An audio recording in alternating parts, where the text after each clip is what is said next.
अगर आप भी सोच रहे हैं कि जो आपका पीएफ में कंपनी का पैसा जो जमा है, यानी पेंशन वाला जो फंड है, उससे अगर आप निकालने के लिए सोच रहे हैं, तो फिर इस वीडियो में मैं बताने वाला हूं कि आपको कैसे जो है ऑनलाइन फॉर्म को भरना है, ताकि पूरा जो है आपका पेंशन का पैसा निकल जाए।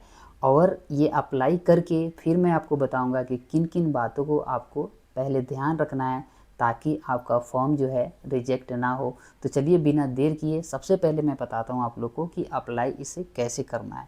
तो देखिए यहाँ पे मैं गूगल खोल रहा हूँ अपने कंप्यूटर पे। अगर अपने मोबाइल पे खोल रहे हैं तो गूगल को पहले आपको खोलना है और इसको क्या करना है, ऐसे जो है डेस्कटॉप मोड में कर लेना है, ताकि जो है मैं जैसे अप्लाई कर रहा हूँ वैसे ही आपका भी विंडो हो जाएगा और आपको अप्लाई करने में आसानी रहेगी। तो देखिए मैं यहाँ पे गूगल खोल करके यहाँ पे मैं टाइप किया हूँ EPFO। सेम आपको इसे ही क्या करना है, EPFO टाइप करना है और आपको इसको एंटर कर देना है। जब आप एंटर करेंगे तो आपके सामने एम्प्लॉय प्रोविडेंट फंड ऑर्गेनाइजेशन का वेबसाइट खुलेगा। ये EPFO का वेबसाइट है। तो आप जब नीचे आएंगे तो यहाँ पे देखिए लिखा हुआ है फॉर एम्प्लॉय, यानी कर्मचारी के लिए। ठीक है, तो आपको इसे ओपन करना है। जब इसे ओपन करेंगे तो ये आपको डैशबोर्ड खुल जाएगा EPFO का। अब आपको थोड़ी सी यहाँ पे ध्यान देना है। जब आप नीचे आएंगे देखिए सर्विस वाला टैब है ना, उसके 2 नंबर पे लिखा हुआ है member UN online service OCS OTCP। आपको इसे क्लिक करके ओपन करना है। जब आप इसे क्लिक करेंगे तो ये ऐसे ओपन हो जाएगा। ठीक है, और उसके बाद जो भी नोटिफिकेशन आएगा उसको आपको क्या करना है कि स्किप कर देना है। तो देखिए यहाँ पे मैं ओके करके इसको स्किप कर देता हूँ। अब आपको यहाँ पे आपसे पूछा जाएगा अपना UN नंबर डालिए और पासवर्ड डालिए। लेकिन अगर आपके पास UN नंबर है और पासवर्ड नहीं है तो पासवर्ड कैसे बनाना है या फिर UN को एक्टिवेट कैसे करना है, उस वीडियो का लिंक इस वीडियो के डिस्क्रिप्शन में मिल जाएगी।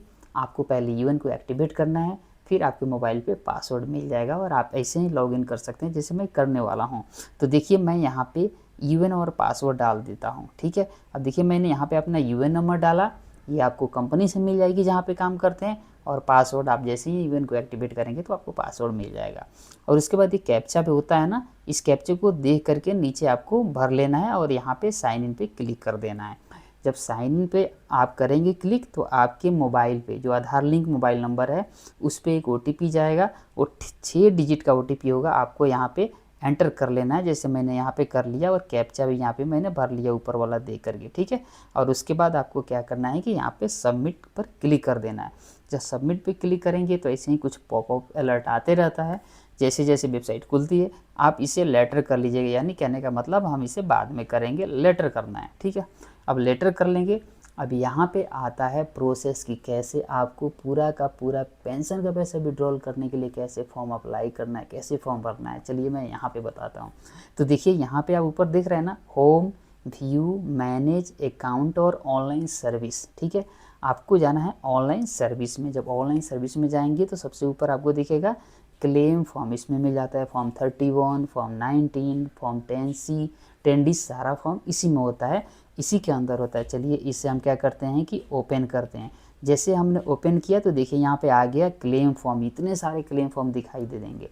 लेकिन अभी हमें कौन से फॉर्म भरने हैं, याद है ना, फॉर्म 10C, क्योंकि पूरा पेंशन वाला पैसा निकालना है जो कंपनी जमा करती है। ठीक है, तो यहाँ पे देखिए क्या करना है, आगे छोटा सा काम करना है। यहाँ पे आपको अपना बैंक अकाउंट नंबर डालना है। ध्यान रखिएगा कि ये बैंक अकाउंट नंबर आपके PF अकाउंट यानी UN से लिंक होनी चाहिए। बैंक अकाउंट को UN से कैसे लिंक करना है उसका भी वीडियो इस वीडियो के डिस्क्रिप्शन में मिल जाएगी। आप जा करके सबसे पहले बैंक अकाउंट लिंक करिएगा तब ये फॉर्म भरिएगा, ध्यान रखिएगा। ठीक है, तो पहले बैंक अकाउंट लिंक करना है तब ये फॉर्म भरना है, ताकि आपका पैसा जो बैंक अकाउंट लिंक किया है ना उसमें जाएगा। ठीक है, तो चलिए यहाँ पे मैं बैंक अकाउंट डाल लेता हूँ। सेम मैं वही बैंक डाला हूँ जो मैं पहले लिंक किया था। ठीक है, अब करता हूँ वेरीफाई। तो देखिए यहाँ पे एक नोटिफिकेशन आता है, इसे यस करिएगा। ठीक है, यस कर लेते हैं। अब यहाँ पे देखिए ग्रीन टिक हो गया, यहाँ पे है ना, ग्रीन टिक हो गया यानी वेरीफाई हो गया। अगर आपका लिंक नहीं रहेगा तो वेरीफाई भी नहीं होगा। ठीक है, तो चिंता करने की ज़रूरत नहीं है। अब हम थोड़ी सी स्क्रॉल करके नीचे आएंगे तो यहाँ पे मिल जाएगा प्रोसीड फॉर ऑनलाइन क्लेम, यानी जैसे क्लिक करेंगे तो हमें एक फॉर्म आगे फॉर्म भरने के लिए मिलेगा ऑप्शन। तो यहाँ पे चलिए प्रोसीड फॉर ऑनलाइन क्लेम करते हैं। तो यहाँ पे देखिए अब आगे हम यहाँ पे बढ़ गए और यहाँ पे नीचे पूछ रहा है सबसे नीचे आपको आना, ध्यान दीजिएगा यहाँ पे लिखा हुआ है कि I want to apply for, यानी किस फॉर्म को आप अप्लाई करना चाहते हैं। तो इस ड्रॉप डाउन लिस्ट को हम खोलते हैं। जब खोलेंगे तो इसमें देखिए सारे फॉर्म दिखाई दे रहे हैं जो पहले दिखाई दिए थे, ठीक है। तो यहाँ पे हमें सेलेक्ट करना है only pension withdrawal form 10C। ध्यान रखिए नीचे भी एक फॉर्म 10C है, उस फॉर्म 10C को सेलेक्ट नहीं करना है, उस पर लिखा हुआ है स्कीम सर्टिफिकेट, वो वाली सेलेक्ट नहीं करना है। जब उस स्कीम सर्टिफिकेट सेलेक्ट कर लेंगे तो आपको पैसा नहीं आएगा, आपको सर्टिफिकेट मिलेगा, ठीक है। तो आपको ऊपर वाला only pension withdrawal form 10C ये वाला सेलेक्ट करना है, ठीक है। चलिए इसे सेलेक्ट कर लेते हैं। देखिए यहाँ पे मैंने सेलेक्ट किया तो यहाँ पे फॉर्म 10C सेलेक्ट हो गया, पेंशन लिखा हुआ है। अब ध्यान रखिएगा एम्प्लॉई एड्रेस पूछ रहा है, ये एड्रेस में आप यहाँ पे क्या डालिएगा, गांव का नाम डाल लीजिएगा, स्ट्रीट रोड नंबर डाल लीजिएगा, स्टेट सेलेक्ट कर लीजिएगा, यहाँ पे अपना डिस्ट्रिक्ट सेलेक्ट कर लीजिएगा, यहाँ पे अपना सिटी शहर का नाम डाल दीजिएगा, यहाँ पे 6 डिजिट का पिन कोड डाल दीजिएगा। अब आप सोच रहे होंगे ये सब कहाँ से मिलेगा, तो आपका आधार कार्ड है ना, आधार कार्ड में सारे जो है ना इन्फॉर्मेशन एड्रेस रहता है आधार कार्ड के पीछे बैक साइड में, सेम उसी से डालिएगा, इधर उधर से नहीं डालिएगा, कई बार फिर रिजेक्ट हो जाता है फॉर्म। जो आधार में वही डालना है। चलिए मैं यहाँ पे एज पर आधार डाल लेता हूँ, जो आधार में वही डाल दिया यहाँ पे, ठीक है। यहाँ पे कोई भी बता दूँ, यहाँ पे लिखा हुआ है कि आपको कोई भी पासबुक को अपलोड नहीं करना है, बैंक चेक बुक नहीं देना है, कुछ भी नहीं देना है, सब ऑनलाइन हमने पहले बैंक अकाउंट लिंक कर रखा है। तो यहाँ पे पहले अपलोड करना पड़ता था, पासबुक देना पड़ता था, चेक बुक देना पड़ता था, लेकिन अभी कुछ भी देना नहीं है।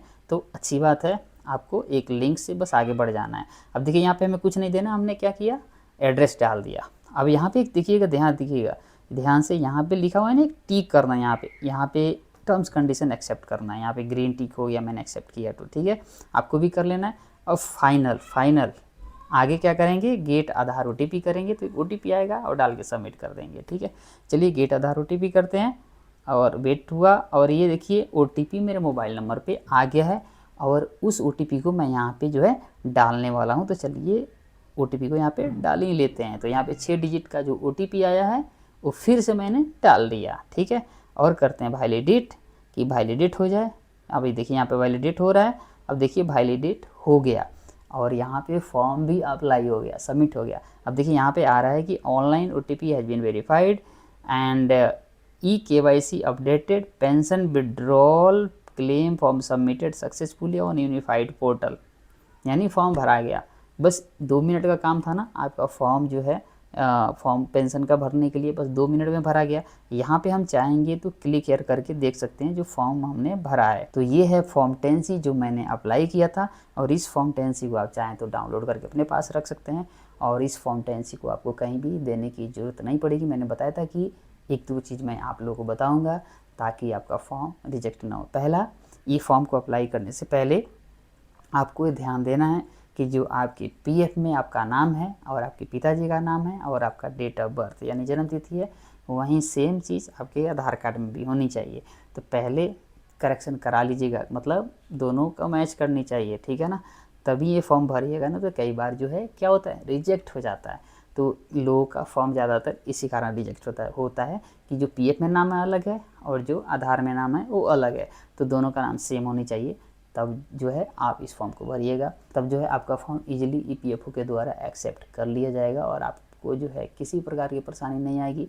अब रही पैसे की बात, तो कितने दिन में आएगी, तो 7 से 14 दिन, मैक्सिमम 21 दिन में आपके पैसे आते हैं, लेकिन आजकल तो 3 से 7 दिन में पैसे 99% लोगों के आ जाते हैं। तो चलिए मिलते हैं अगले वीडियो में। किसी प्रकार की परेशानी होती है तो आप जो है इस WhatsApp नंबर पे स्क्रीनशॉट जरूर शेयर करिएगा। अगर आपसे अप्लाई नहीं होता है, मैं कोशिश करूँगा आपको ज़रूर हेल्प करूँगा। मिलते हैं अगले वीडियो में, तब तक के लिए बाय बाय।